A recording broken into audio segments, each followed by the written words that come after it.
Today I wanted to share with you something that I've learnt in my last solo flight. So I've done 2 solo flights now, and the last one was definitely a really good training experience. So let me share that with you and we'll see what we can learn.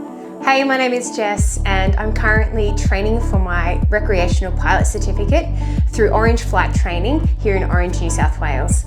So in my second solo flight, there was something that became very apparent to me that I wanted to share with you all. And that was the fact that I don't think I have practiced my radio calls enough. Having practiced my radio calls would have allowed me to feel a bit more confident and know how to best communicate in the unknown situations that were occurring to me. I was flying on my circuits around the Orange Aerodrome. I had air ambulance ask for priority, and so I confirmed that it was okay for them to go ahead of me in the circuit.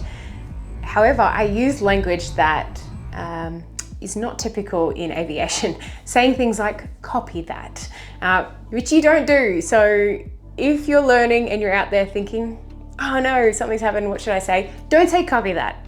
A better way to confirm that you've heard, say affirm, then your plane identification, or I could just respond with my plane identification. And that's just to give them the heads up to say, yep, all good.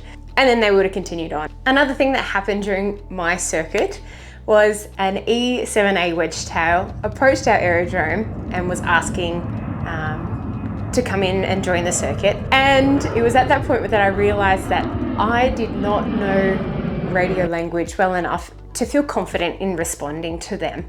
The 5 things that you need to remember when you're communicating on the radio are, firstly, who are you talking to? So in my instance, around the Orange Aerodrome, it's orange traffic. Secondly, your identification, so who you are. In my case, I fly a Bristol and the number is 8735. You can say 8735, or if you're flying RAOs and so you have a 4-digit number, you can say 8735. Orange traffic, Bristol 8735. You're then going to say your location. So for example, if you were flying around in your circuits, you would say the different locations on the legs of the circuit you are.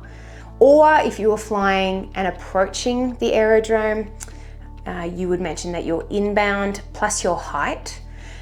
Or if you would say that you're outbound, your height and where you're heading to. So orange traffic, Bristol 8735, downwind, runway 11.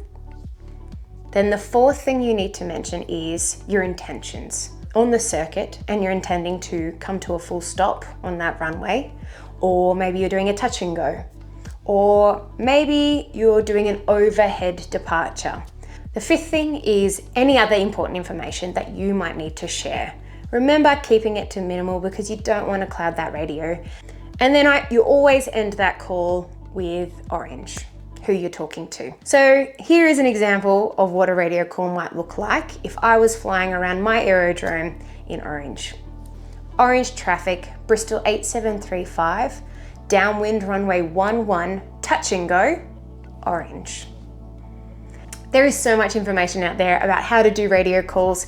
This was just a brief example of how to do one and the main things you need to look for. If you remember those things, when those tricky situations do come along, hopefully you're able to resort back to those and think, okay, what information do I need to be communicating?